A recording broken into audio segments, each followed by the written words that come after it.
Voilà, on y est pour la deuxième articulation de ce rendez-vous de Matin Bonheur. Et c'est avec Dr Hamidou Touré. On l'a dit tout à l'heure. Bonjour, docteur. Oui, bonjour, Renaud. Merci d'être en notre compagnie au lendemain de la fête de la Tabaski. Et puis, donc, avec vous aujourd'hui, on a 5 titres à traiter. On démarre tout de suite avec ce qui fait l'actualité. C'est l'adresse devant le Parlement réuni en congrès du chef de l'État aujourd'hui. Oui, c'est un exercice démocratique auquel le président de la République nous a habitués. Oui. Aujourd'hui, 18 juin 2024, sera la 4e fois que le président réunit à la fois le Parlement et le Sénat en congrès et pour vraiment une adresse à la nation, pour l'État de la nation. Nous osons croire qu'aujourd'hui, en fait, le 18 est déjà une date historique. On se rappelle l'appel du général de Gaulle le 18 juin 40. Aujourd'hui, peut-être que le président aussi aura une annonce particulière à nous faire. Donc, on ne va pas faire la politique fiction, on va attendre. Justement, et ce sera à suivre à partir de 10 h en direct sur RTI 1. Bon, vous avez dit, wait and see. Voilà, parce que les supputations sont allées bon train sur la teneur de l'adresse qu'il allait avoir aujourd'hui. D'aucuns ont parlé d'une probable annonce de candidature pour les élections de 2025, la présidentielle s'entend. On attend et on verra. On attend de voir. Ce qui est sûr, c'est que le contenu de l'adresse est gardé très secret. Oui. Bon, en tout cas, on attend tous. Rendez-vous dès 10 h 00 sur RTI 1 pour suivre cette adresse du président de la République, on l'a dit, devant le Parlement réuni en congrès. Et puis donc, autre chose aussi qui fait l'actualité, ce sont les inondations qui ont intéressé la ville d'Abidjan et presque tout l'intérieur du pays. Et il y a eu de nombreux morts. Oui, à Abidjan, déjà, nous enregistrons 8 morts. Oui, et des centaines, des milliers de victimes. On sait tous que à cette période de l'année, Abidjan est arrosé. Et cette fois-ci, la nature s'est vue. Oui, la saison des pluies. Cette fois-ci, la nature vraiment s'est déchaînée sur Abidjan.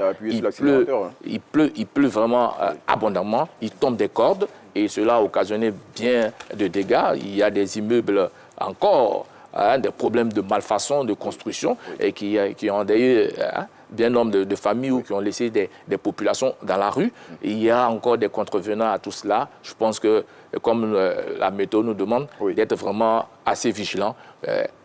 Quand ce n'est pas nécessaire de sortir, il faut rester chez soi.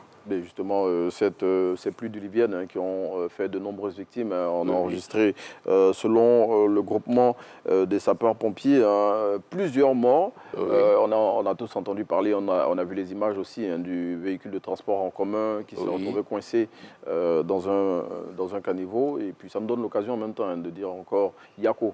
D'accord, à tout le monde et plus beaucoup de prudence aux automobilistes. La chaussée est très glissante, il faut faire très attention. Oui, justement, et le ministère de la Construction, du Logement et de l'Urbanisme qui a fait évacuer 4 immeubles, qui étaient menacés d'effondrement et qui a produit un communiqué dans lequel il demande aux populations, justement, si elles constatent des dangers d'éboulement ou d'effondrement d'immeubles, eh bien, il faut appeler au 13 78, qui est un numéro gratuit, ou envoyer un message WhatsApp au 07 89 04 87 36. Mais en tout cas, que les populations se mettent en sécurité. Absolument. C'est ça le maître mot. C'est ça le maître mot, fait. C'est ça le maître mot, justement. Et puis, on espère que cette saison des pluies va finir sans qu'il y ait d'autres dégâts humains et matériels. Et puis, donc, on ne va pas parler de pluie ou d'effondrement ici, mais plutôt de l'intronisation de Nanan Kwaku Dje II, le nouveau roi du peuple baoulé. Oui, le nouveau roi du peuple baoulé, je pense que c'est une très bonne information parce qu'on sait déjà que celle qui l'avait précédé, pour son élection également, il y a eu beaucoup de problèmes. Cette fois-ci, cela se passe bien et surtout, c'est que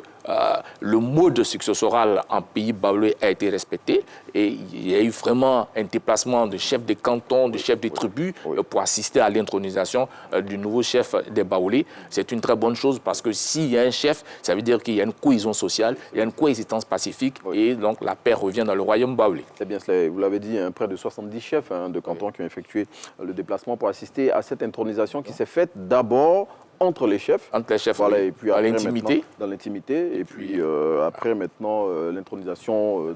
Il y a tout un mystère autour d'une intronisation, surtout en pays Akan et chez les Baoulés, c'est normal. Donc on le fait d'abord, on fait cette intronisation en intimité. Il y a des choses que tout le monde ne doit pas savoir et ensuite après on présente le chef intronisé à la population. Justement, comme vous l'avez dit, dans le pur respect de la tradition. Et puis, donc, la Tabaski a été célébrée dimanche.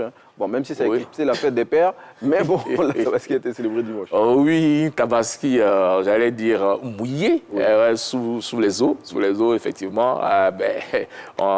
Ça a été une très belle fête, même si la pluie s'est mêlée à la chose. Je pense que c'était quand même un peu inédit, mais c'était une très bonne fête de Tabaski. En tout cas, la pluie a occupé tout l'espace. On a célébré avec le faste qu'il fallait et on a bien mangé surtout. Et puis, donc, on referme avec les Jeux Olympiques de Paris pour lesquels le gouvernement a débloqué près de 450 millions, en tout cas 450 millions pour soutenir les athlètes qualifiés. C'est normal, il faut que les athlètes se préparent. Donc pour performer, pour avoir des résultats, il faut une préparation. Et c'est quand on parle de préparation, il faut dégager les moyens. Je pense qu'aujourd'hui, on attend beaucoup de nos athlètes qui iront aux Jeux Olympiques et c'est tout à fait normal que l'État les accompagne dans cette aventure. Et justement, cette cérémonie de remise de chèques qui s'était tenue à la primature, en présence du Premier ministre Robert Begré-Mambé a été l'occasion pour le chef du gouvernement de remettre le drapeau de la République de Côte d'Ivoire à Cissé Cheikh Salah, qui est le porte-étendard de la délégation ivoirienne. Le porte-drapeau pour ces Jeux, pour la parade d'ouverture. C'est donc Cheikh Salah, c'est normal, c'est déjà le premier médaillé ivoirien aux Jeux Olympiques. Et justement, c'est Cheikh Salah qui s'est engagé au nom de ses collègues à ramener des médailles, surtout des médailles d'or. Surtout. Pour cette compétition. Merci Doc. On est allé au pas de course parce qu'on doit retrouver Léon Brou dans quelques petites secondes pour le deuxième point d'information. Et puis bonne fête des pères, Doc. Merci à toi, pareil.